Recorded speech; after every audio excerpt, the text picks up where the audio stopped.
خوش ہوتے، ان سے ہنس بول کر سکون پاتے، ان کی معصوم اداؤں کے مزے لیتے، پھر غار ہیرا لوٹ جاتے، صدمے پر صدمے۔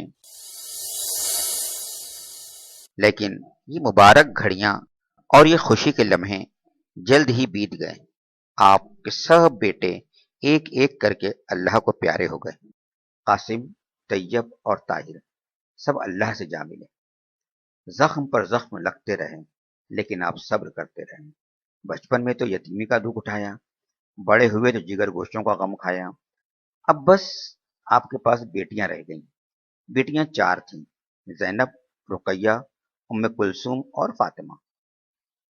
زینب جوان ہوئیں تو ان کی شادی ابولاس سے ہو گئی۔ یہ بی بی خدیجہ کے بھانجے اور ربی کے بیٹے تھے۔ پھر رقیہ اور ام کلثوم کی شادی عتبہ اور عتیبہ سے ہو گئی۔ یہ دونوں ابو لہب کے بیٹے تھے۔ آپ کے ساتھ بس فاطمہ رہ گئیں، پیاری اور ننھی فاطمہ۔ آپ بیٹوں سے تو محروم ہو گئے، لیکن قسمت سے دوسرے 2 بچے مل گئے۔ اب وہ دونوں آپ کے بیٹے تھے اور آپ ان کے باپ۔ غلام کی قسمت جاگ اٹھی۔ بی بی خدیجہ کے ایک بھتیجے تھے حکیم بن حزام۔ ایک روز بی بی خدیجہ ان سے ملنے گئیں، واپس ہوئیں تو ایک غلام بھی ساتھ لائیں۔ غلام بہت خوبصورت تھا، ناز و نعمت کا پروردہ تھا۔ آپ نے اس بچے کو دیکھتے ہی سوال کیا، یہ کیسا بچہ ہے خدیجہ؟ خدیجہ بولی، حکیم جو میرے بھتیجے ہیں شام سے کچھ غلام لائے تھے، ایک مجھ کو بھی دے دیا۔ آپ نے کہا، بخدا اس کے چہرے پر تو شرافت کی چمک ہے، عقل اور ذہانت کے آثار پوری طرح نمایاں ہیں۔ خدیجہ بولی، کہا جاتا ہے یہ بچہ بہت ہی ناز و نعمت کا پلا ہوا ہے۔ اتفاق سے بنی قین کے ہاتھ لگ گیا، انہوں نے اسے لا کر حباشہ کے بازار میں بیچ دیا۔ حباشہ عرب کا ایک مشہور بازار تھا۔ جس وقت زید اس بازار میں بیچے گئے ان کی عمر لگ بھگ 8 سال تھی۔ آپ نے غلام کو بہت پیار اور محبت سے دیکھا، پوچھا، بیٹے تمہارا کیا نام ہے؟ غلام نے جواب دیا، میرا نام زید ہے۔ آپ نے کہا، اپنے باپ دادا یا اپنے قبیلے خاندان کا کچھ اتا پتہ بتا سکتے ہو؟ غلام نے کہا، میرے والد کا نام حارثہ ہے، دادا کا نام شرحبیل ہے، پر دادا کا نام کعب ہے، میری ماں کا نام سعادی ہے، وہ ثعلبہ کی بیٹی ہے اور قبیلہ تئی سے ہیں۔ آپ نے بی بی خدیجہ سے فرمایا، کیا اب یہ غلام میرا نہیں ہے؟ خدیجہ نے عادت کے مطابق بڑی محبت سے جواب دیا، ہاں ہاں کیوں نہیں، میرے چچیرے بھائی، اب یہ آپ ہی کا ہے۔ آپ نے اسی وقت غلام کو آزاد کر دیا اور اپنا بیٹا بنا لیا۔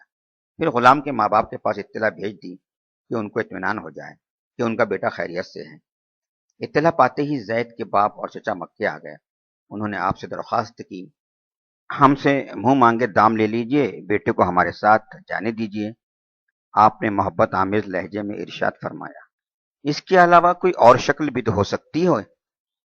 وہ کچھ گھبرائے ہوئے سے لگ رہے تھے۔ کوئی اور شکل کیا ہوگی؟ فرمایا، میں اسے ابھی بلاتا ہوں اور اس کی مرضی اس پر چھوڑتا ہوں۔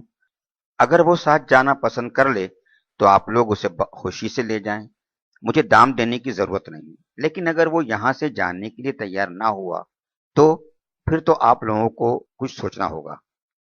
وہ ایک ساتھ بول پڑے، یہ تو کرم ہی کرم ہے، سرتاسر آپ کی عنایت ہے۔ آپ نے زید کو بلایا، فرمایا، دیکھو یہ 2 مہمان آئے ہیں، کیا انہیں پہچانتے ہو؟ کیا بتا سکتے ہو یہ کون لوگ ہیں؟ زید نے کہا، ہاں ہاں یہ تو میرے باپ اور میرے چچا ہیں۔ فرمایا، تمہاری خوشی پر ہے، چاہو تو ان کے ساتھ گھر چلے جاؤ اور دل چاہے تو۔ غلام آپ سے لپٹ گیا اور بولا، نہیں نہیں، میں تو آپ ہی کے ساتھ رہوں گا۔ زید کا باپ حارثہ غصے سے لال ہو گیا، کڑک کر بولا، زید ہوش میں آ اور دماغ صحیح کر، ماں باپ اور قوم اور وطن کو چھوڑ کر تو غلامی پر راضی ہو گیا۔ زید نے کہا، انہوں نے مجھے کب غلام بنایا؟ انہوں نے تو مجھے وہ محبت اور وہ عزت دی ہے کہ میں انہیں کبھی ایک لمحے کے لیے نہیں چھوڑ سکتا۔ آپ نے اسی وقت زید کا ہاتھ پکڑا، لے کر قریش کے پاس آئے، فرمایا، آپ سب لوگ گواہ رہیں، یہ آج سے میرا بیٹا ہے، یہ میرا وارث ہوگا، میں اس کا وارث ہوں گا۔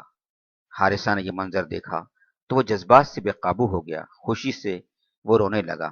اس نے آپ کو احسان مند نگاہوں سے دیکھا اور بیٹے کو آپ کے ہی پاس چھوڑ کر چلا گیا۔ علی آفتاب رسالت کے سائے میں